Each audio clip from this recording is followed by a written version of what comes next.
আমরা চাই জ্বালাময়ী বাণী এবং তার চেয়ে জ্বলন্ত কর্ম। হে মহাপ্রাণ, ওঠো, জাগো।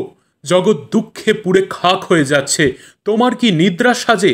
এসো, এসো, আমরা ডাকতে থাকি, যতক্ষণ না নিদ্রিত দেবতা জাগ্রত হন, যতক্ষণ না অন্তরের দেবতা বাইরের আহ্বানে সাড়া দেন।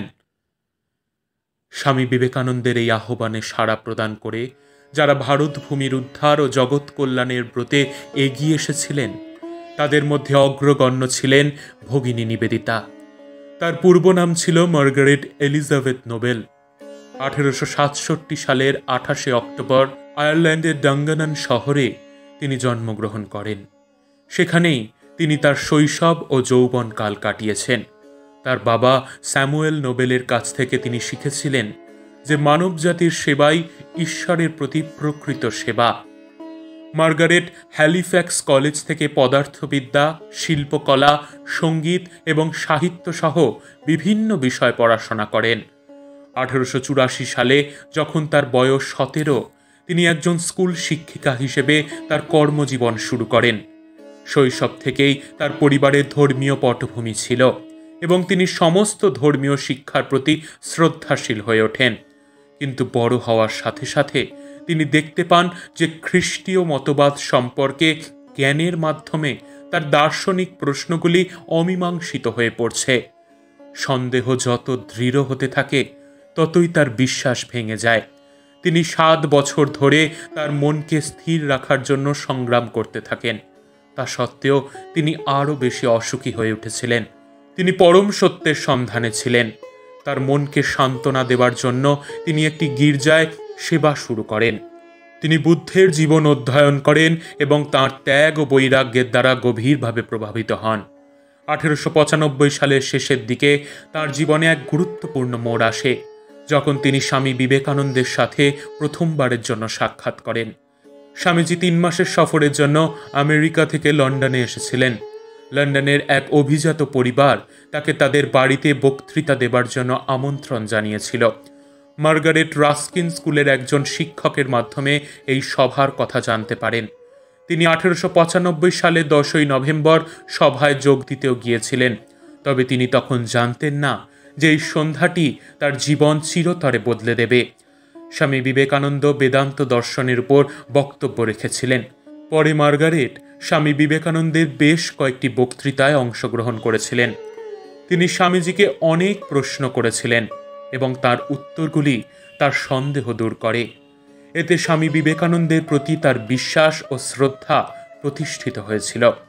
স্বামীজি মার্গারেটের হৃদয়ের আগুন ও আবেগকে সহজেই চিনতে পেরেছিলেন এবং ভারতে তার ভবিষ্যৎ ভূমিকা সম্পর্কে ধারণা করতে পেরেছিলেন। মার্গারেট স্বামী বিবেকানন্দের আহ্বানে সাড়া দিয়েছিলেন। তিনি ভারত এবং ভারতীয় জনগণের সেবা করার সিদ্ধান্ত নিয়েছিলেন। তিনি তার পরিবার, তার মাকে ছেড়ে 28 জানুয়ারি 1898 সালে ভারতে পৌঁছলেন। ভারতে আসার পরপরই 17 মার্চ তিনি স্বামীজির নির্দেশে শ্রী মা সারদা দেবীর সাথে দেখা করেন। সমস্ত ভাষা ও সাংস্কৃতিক বাধা অতিক্রম করে মা তাকে স্নেহের সাথে খুকি বলে তাঁর কাছে টেনে নিলেন। 1898 সালের 25 মার্চ নীলাম্বর মুখার্জির বাগানে স্বামী বিবেকানন্দের কাছে তিনি ব্রহ্মচর্যে ব্রত গ্রহণ করেন এবং নিবেদিতা নাম হয়। স্বামীজি দেশমাতৃকার সেবায় উৎসর্গ করলেন নিবেদিতাকে। নিবেদিতা স্বামী বিবেকানন্দ, জোসেফাইন ম্যাকলাউড এবং সারা বুলের সাথে ভারতের বিভিন্ন স্থানে ভ্রমণ করেছিলেন। ভ্রমণের সময় তিনি অনেক ভারতীয় মানুষের সাথে পরিচিত হন এবং ভারতীয় জীবন ও সংস্কৃতি ঘনিষ্ঠভাবে অধ্যয়ন করতে পেরেছিলেন। ভারতে আসার পরপরই তিনি মেয়েদের জন্য বিদ্যালয় প্রতিষ্ঠার কথা ভাবেন। 1898 খ্রিস্টাব্দে 13ই নভেম্বর এক কালী পূজার দিনে শ্রী শ্রী মা সারদা দেবী বাগবাজারে তার স্কুলটি পরিদর্শন করেন এবং নিজে হাতে ঠাকুরের পূজা করে দ্বার উদ্ঘাটন করেন। এই বিদ্যালয় আজ নারী শিক্ষার অন্যতম শ্রেষ্ঠ প্রতিষ্ঠান। ভগিনী নিবেদিতাকে নিবন্ধ লিখে এবং বক্তৃতা দিয়ে তহবিল সংগ্রহ করতে হয় এবং এইভাবে তিনি স্কুলের খরচ পরিচালনা করেছিলেন। এছাড়াও বহু বাধা বিপত্তি সহ্য করতে হয়েছিল এই স্কুল পরিচালনার জন্য। 1899 সালে কলকাতায় প্লেগের প্রকোপ দেখা দেয়। নিবেদিতা তৎক্ষণাৎ রোগীদের সেবায় নিয়োজিত হন। তিনি কলকাতার রাস্তা অলি গলি পরিষ্কার করতে শুরু করেন। শীঘ্রই স্থানীয় যুবকরা তার সাথে যোগ দেন। তিনি জনগণের কল্যাণে সর্বান্তকরণে নিজেকে উৎসর্গ করেন। তিনি ইংরেজি সংবাদপত্রে সাহায্যের জন্য আবেদন করেন এবং রোগীদের জন্য তহবিল সংগ্রহ করেন। এই সময় বাংলার মানুষ তাকে এবং তার কাজের প্রশংসা করতে শুরু করে। তিনি রবীন্দ্রনাথ ঠাকুর, জগদীশচন্দ্র বসু, অবনীন্দ্রনাথ ঠাকুর প্রমুখ বিশিষ্ট ব্যক্তিদের সান্নিধ্য লাভ করেন এবং তাঁরাও তাঁর সঙ্গ লাভে ধন্য হন। ভগিনী নিবেদিতা তাঁর বক্তৃতার মাধ্যমে শত শত যুবককে অনুপ্রাণিত করেছিলেন।